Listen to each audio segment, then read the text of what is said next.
So my first question is, I'm curious if you could talk a little bit more about this very heinous practice of keeping people in solitary confinement for years, decades, sometimes indefinitely. Like, what was the legal framework for this? Like we heard in the film, a lot of people say there's no due process. So I'm wondering if you could talk more about that. And a lot of the rationale given by the Department of Corrections had to do with gang activity. So I'm curious, like, what was this obsession with gang activity that would unleash, these millions of dollars from the state budget to build these prisons? So, yeah, if you could talk a little bit about this process.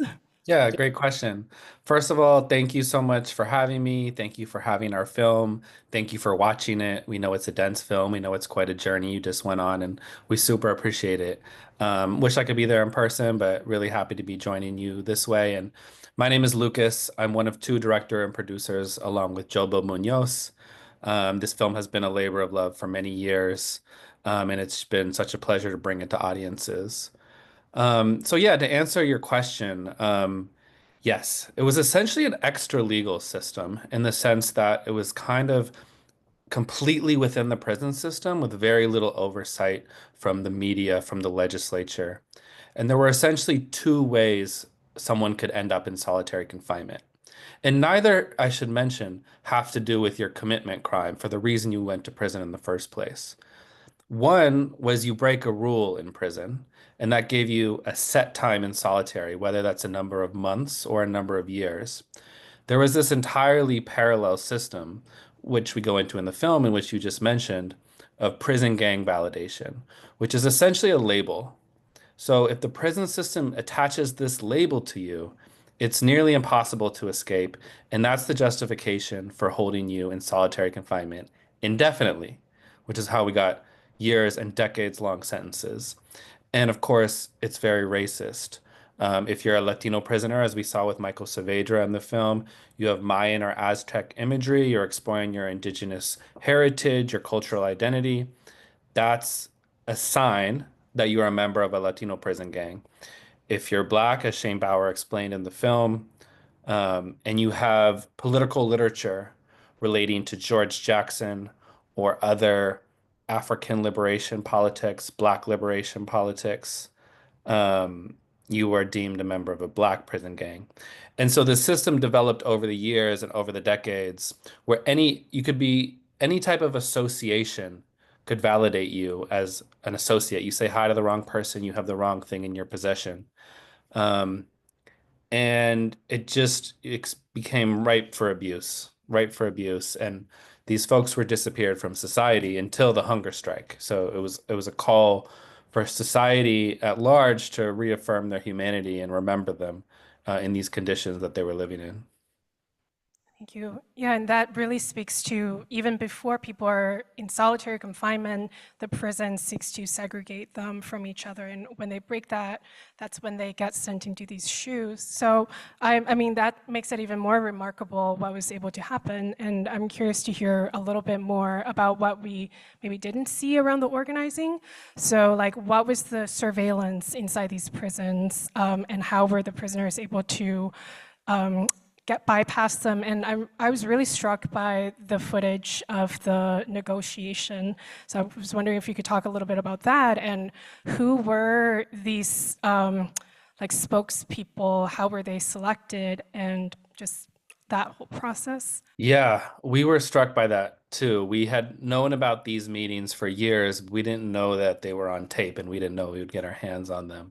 So it's kind of documentary gold to be in the room, as you see in the film, on both sides of the table. Scott Kernan, the number two in the Department of Corrections, and then the four representatives of the prison class.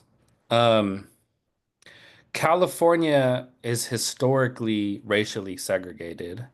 Um, and it's almost an outlier within the United States for how racially segregated it's been.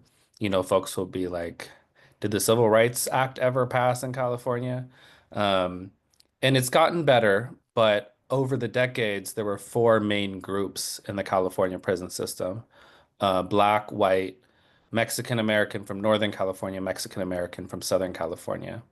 And as Michael Montgomery in the film says, in the prison system, these are the prison gangs that are at war. Um, but it's much more complicated than that. And this is a form of self-organization. It's a form that people who enter prison enter into. As Michael Saavedra in the film says, you get off the bus and you're immediately labeled. Um, and so the representatives happened in a kind of organic process among these groups. And there were different formations and there were alternates, and people changed if they got shuffled to another prison or had a medical incident. So there were various forms, and you know, these folks are leaders in many ways, but they call themselves representatives, which I think is important because it is a collective and it's a really strong collective identity. And the cross-racial solidarity is super important. Um, and then you also had, so there were the four in the room during the meeting. You also had 12 people sign the agreement to end hostilities, which was the document that allowed for the unity. You also had 10 people who were plaintiffs in the class action case. So there were a variety of folks who were involved in representing the prison class. Um, and then in terms of the movement itself, yeah, I mean, there's a lot that can be said, but I also want to stress the importance of the inside-outside organizing, which we did see in the film. But when you said wasn't in the film, the first thing that went to my head, there were so many organizers working with Dolores on the outside. And Dolores, of course, became an incredible activist. But she was organizing with so many other family members. And then you had the lawyers who were also movement lawyers. And then you had students volunteering their time and organizations, and so it was amazing to see how everyone kind of worked together. Um, and on the inside, hunger strikes had been attempted before, but no one expected that this one would catch fire in the way it did. And it was just the right timing, and it was also not organized overnight. It was years of political consciousness raising, and the limited communication that they had, sharing that political consciousness raising and building that unity. And that did not necessarily happen quickly. That was, these guys were consigned to decades of isolation, and so they had some time. They had a lot of obstacles and a lot of difficulties, but time to read and write and study and start to share their knowledge, and that's ultimately what created the foundation for the hunger strikes.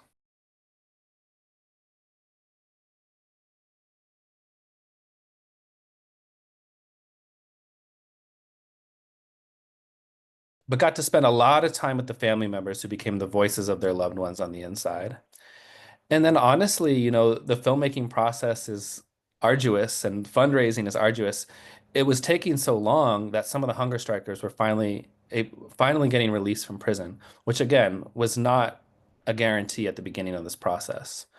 Um, and so because of knowing Dolores and because of knowing other family members, we already had a network. And so we were poised to be able to be there when people were being released. We filmed Paul Rudd's release day. It's just briefly in the film.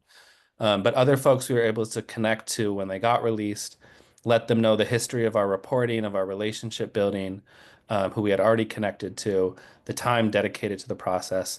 And that helped us greatly with getting to talk to folks. And then the actual interview process itself, the interview for us, for me, is a sacred space. And so we would sit down for hours. We would sit down for a really long time, but we'd make it very comfortable. We'd allow folks to go at their own pace. Sometimes there were multiple days, so we could break and then follow up the next day. Um, because yes, it is a huge trauma.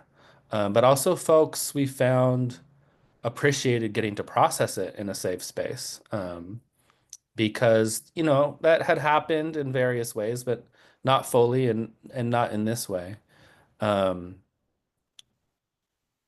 yeah, but it was a huge responsibility to hold these stories and to tell this story to the best of our ability. And we definitely pulled our hair out. Um, but but ultimately, yeah, we're proud of what we accomplished and the folks and the relationships we built along the way in telling these stories.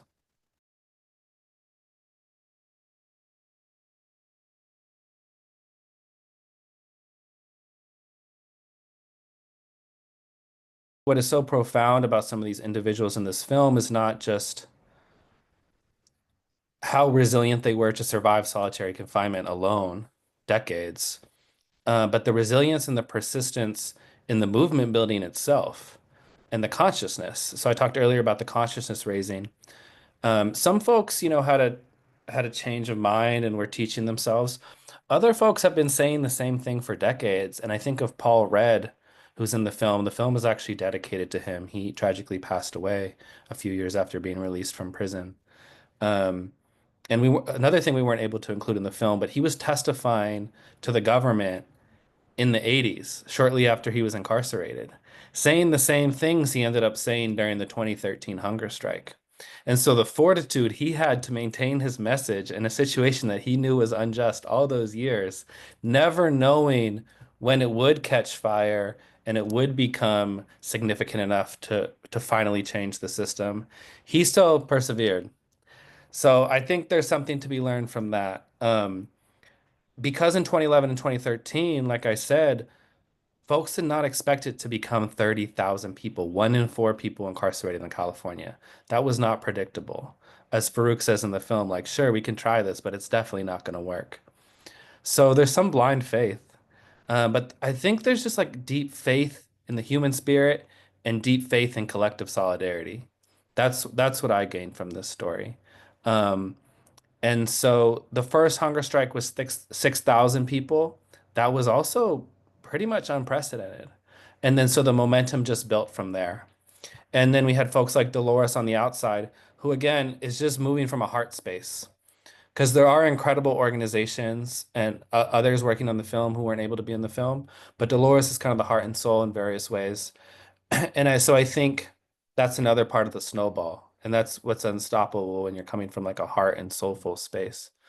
Um, but yeah, it was a lot of media narrative shifting, you know. They were up against a really strong narrative that they pushed back against for years and years and years. Yeah, and as we see in the film, kind of give a good faith effort towards negotiations, no longer trust it, then escalate tactics.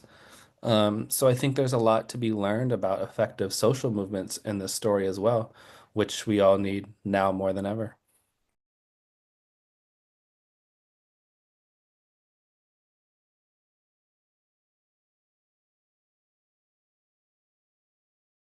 Yeah, thank you for that. Yeah. JoeBill and I love the filmmaking questions because it was a challenge. How do we tell this story? And this was actually a fundraising challenge. Some folks are like, this is a great story, but how do you tell it visually when you don't have access inside Pelican Bay shoe?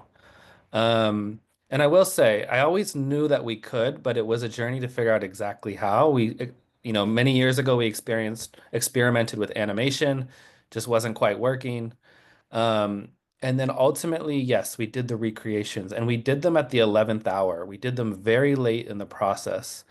And that was because it's expensive and we needed to have enough of an edit to know exactly what we needed because we only had 2 days.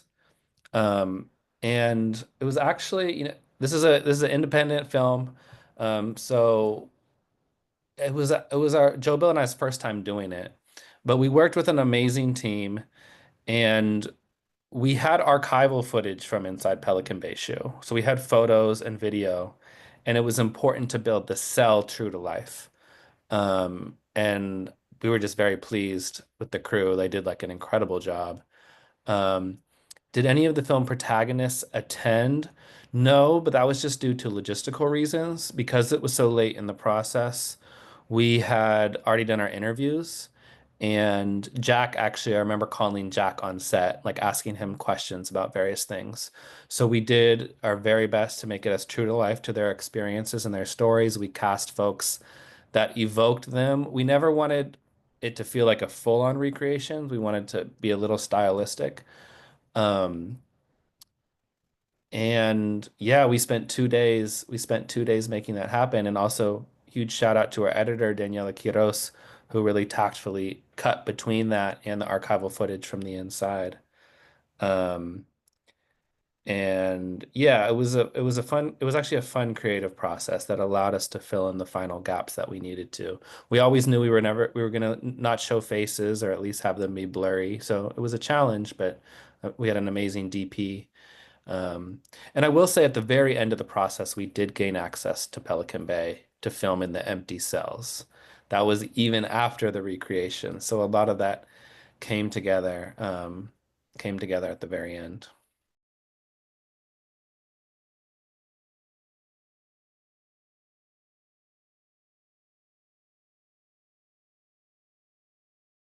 Yeah, it's a whole range. It's a whole range. If you'll talk to psychologists who studied long-term solitary confinement, there's something known as SHU syndrome, which is just the ongoing psychological effects around having spent so long in isolation. Um, Depression, anxiety, paranoia, but also comfort. Like some folks only want to stay in a small SRO or apartment and don't really want to talk to people. Um, And I will say the folks in our film are the survivors, because there are folks that didn't survive solitary. There are folks that didn't survive the hunger strike. There are folks that are, many are still incarcerated. Many do get out and don't do well. So it's a range, and it's really important to remember that. Um, at the same time, you'll talk to folks and be like, "Yeah, I am a survivor of torture, and I want to live my life." Like we saw Michael going to law school, or no, he's going to college. He's on his way to law school. Um, And yeah, he's like, I'm a survivor of torture, and also I'm going to law school. So it's a full range of the human experience. And they also speak about it in pretty poetic ways. It can be it can be a very hidden thing that you wouldn't notice as an observer, but just subtle yet intense psychological things they have to deal with on the daily. Um, and so we tried our best to represent this in that ending montage. Jack's getting married. Michael's going to college. Farouk has a really powerful line about, just trying to feel again. And I think so much is packed into that statement. Like there's a whole universe packed into that statement. Um, because it's true, some folks are doing better than others, physically and mentally. I will say though, Dadisi, who's in the film, also just got married. So we wanna uplift the survivors as well and show what they've accomplished, but hold all of that complexity. Hold all of that complexity.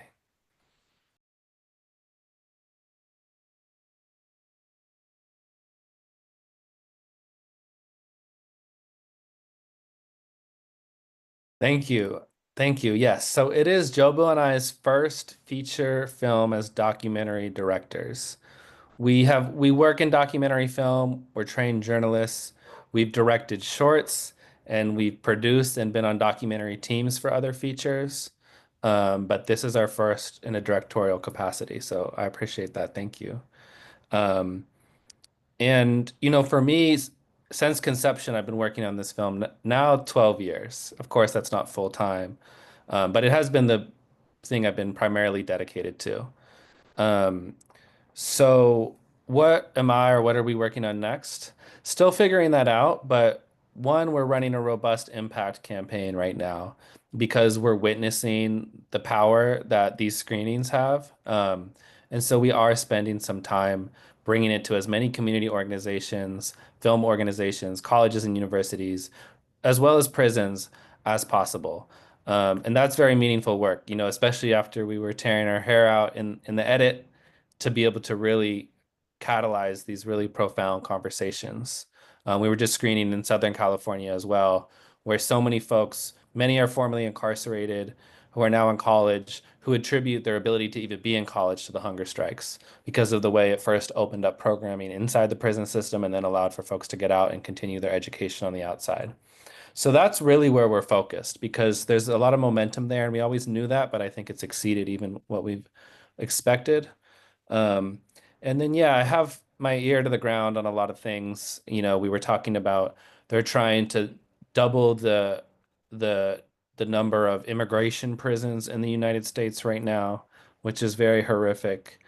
Right now, they're trying to deport someone who has a green card, who's a pro-Palestine organizer at Columbia University.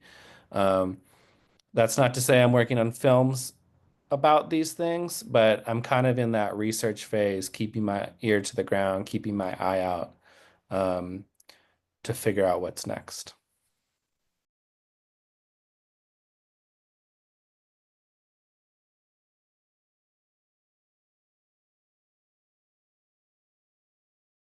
Mumia Abu-Jamal, to the best of my knowledge, is still incarcerated. But he does radio reports from inside prison in Pennsylvania. He's a journalist.